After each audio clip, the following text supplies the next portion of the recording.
Si vales bene est, ego valeo. Dilecte Luci numisi montane. Ego, estimat Luci numisi montane. Jo, Èlies Parcià Adrià, emperador, he decidit escriure't perquè s'acosta la meva fi. Aquesta nit he somniat que un lleó m'ofegava, i no fa gaire, el dia del meu aniversari, em va caure del cap la pretexta. Aquests auguris només volen dir una cosa. Per això em vull acomiadar de tu. I no puc fer-ho sense agrair-te tot el que em vas fer gaudir aquell llunyà hivern que vaig passar a una de les ciutats més belles que mai he conegut. Tàrraco. Tàrraco. Tàrraco. Tàrraco. Recordes, Luci, com la definia el poeta Florus quan li preguntaven per què es quedava a Tàrraco podent anar a viure a Roma? Continua civitas nobis, ipsa blanditur, quae siquit credis mihi qui multa cognou. Tàrraco és, per mi, la ciutat més agradable i estimada de totes les que són apropiades per al descans.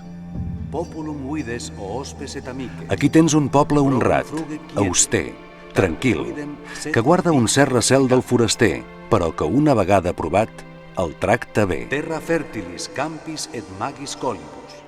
La terra és fèrtil en els camps i més encara en els turons, produint vi i blat tan bons com a Itàlia. A més, el clima, que és molt temperat, no té canvis sobtats de temperatura i tot l'any sembla una contínua primavera. Et notam veris totus annus imitatur.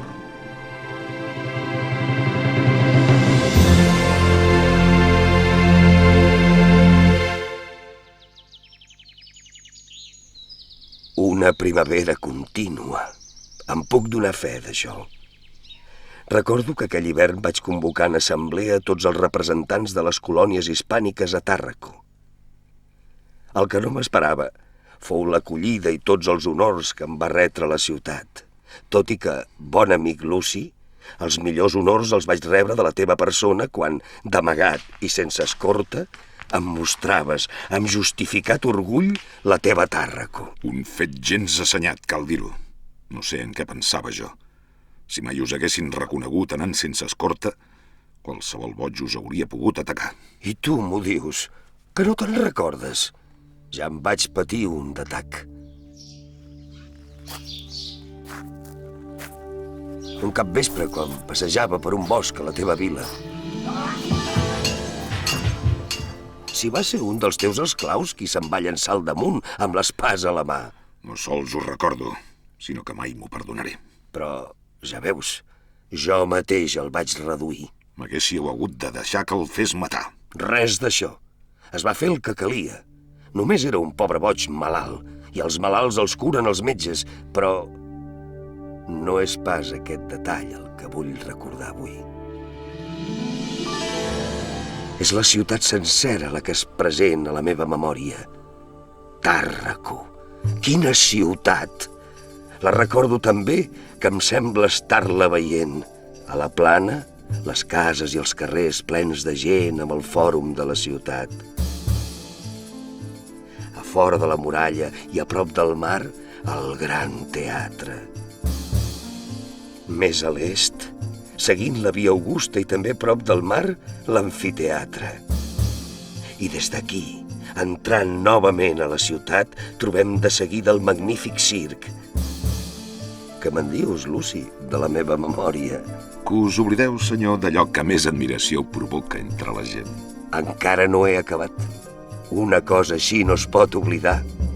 A la part alta, el fòrum de la província. Impressionant. Un gran espai amb dues grans places situades a diferent nivell. A la superior hi ha el recinte de culte i a l'inferior les dependències de l'administració de la província i un gran espai obert. Veig que la vostra memòria és bona. Forma un conjunt majestuós i encara més quan el veus venint per mar. Realment, senyor, el nostre fòrum provincial és força espectacular.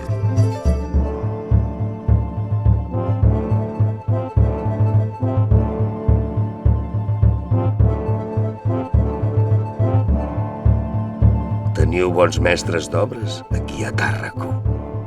Una ciutat d'Hispània amb uns edificis més grans que molts altres de la mateixa Roma.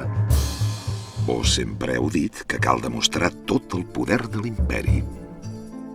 I no oblideu, senyor, que Tàrraco és la capital de la Hispània Citerior, una de les províncies més grans d'aquest imperi.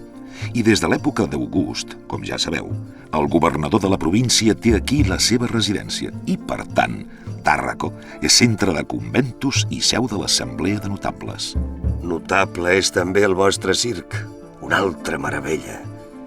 Quines tardes hi vaig passar, els espectacles, les curses de bigues i de quadrigues al vostre circ. Els aurigues conduint a tota velocitat els seus carros de cavalls, donant les 7 voltes al circuit. La seva habilitat a les corbes i els accidents, com bramava la gent. Teniu un gran circ. No m'enyorava pas de Roma.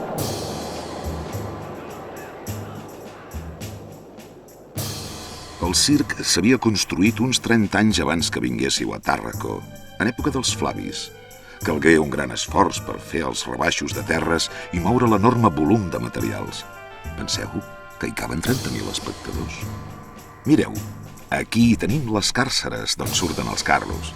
Aquesta és la barrera central que divideix la pista, adornada amb templets i monuments, i allotja els ous o dofins, que indiquen el nombre de voltes donades pels competidors. La graderia s'aguanta damunt voltes de formigó.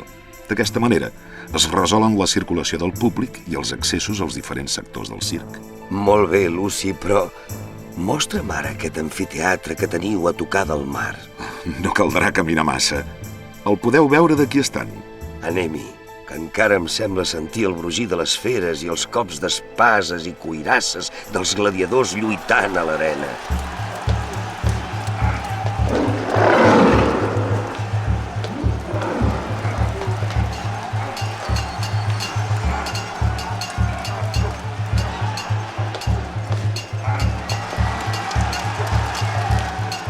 Quan ens vàreu visitar, l'acabàvem d'estrenar al nostre amfiteatre.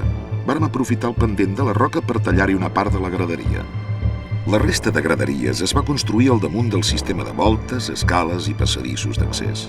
Així, tothom queda salvaguardat del perill de les feres i pot tenir una bona visibilitat dels espectacles. I tot de cara al mar. Tàrraco, senyor. Sempre ha mirat i sempre mirarà al mar.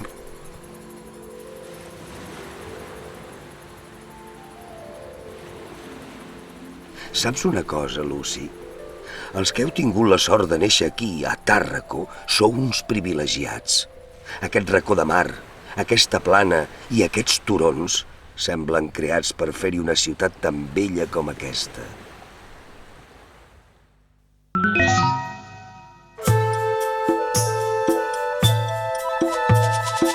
El vostre teatre també és arran de mar, al costat del port. Recordo que us varen cridar l'atenció les grans escultures del fons de l'escena. Sí, són especialment belles.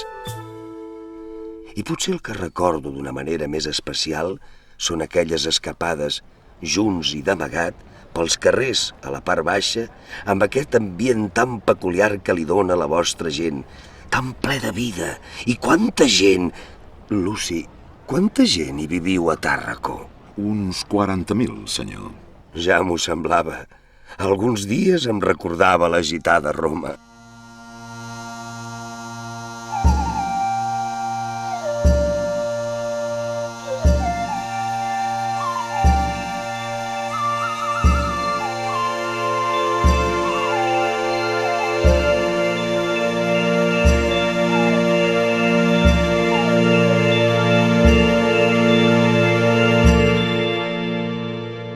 A més del fòrum de la província i el de la ciutat, és on es concentren els edificis destinats a l'administració local i a la justícia.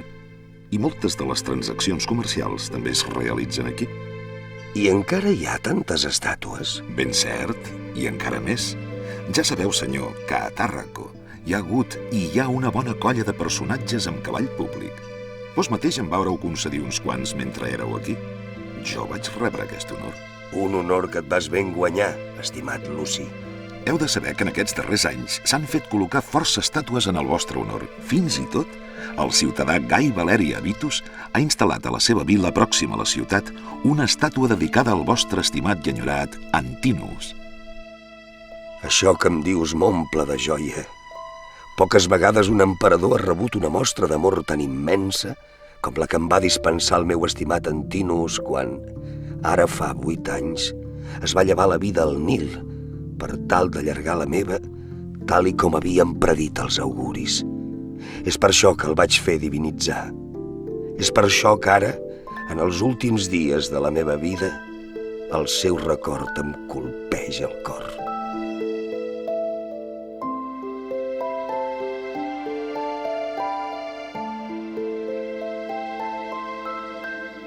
Adrià, heu de saber que ni jo ni la ciutat de Tàrraco podrem oblidar mai la vostra estada aquí, i no només perquè vàreu reconstruir el temple d'August. Per damunt de tot, vàreu dignificar la ciutat amb la vostra presència i estimació. La vostra empremta ha quedat escrita en les pedres de Tàrraco i ha de durar segles i segles. Adrià, aquesta ciutat que mira al mar guardarà sempre aquest record com el més gran dels tresors. Jo, Adrià, emperador de Roma, que he viatjat fins als racons més llunyans de l'imperi. Jo que he conegut els paratges més encisadors i les ciutats més riques, ho deixo aquí escrit perquè tu, Luci Numisi Montà, fill de Tàrraco, flamen de la província i tribú de la cohort, així ho facis saber a tots els ciutadans. Que si bé el meu cos morirà a Tívoli, el meu cor quedarà a la vostra terra, la ciutat on la primavera és eterna. Civitas ubiuer aeternum est.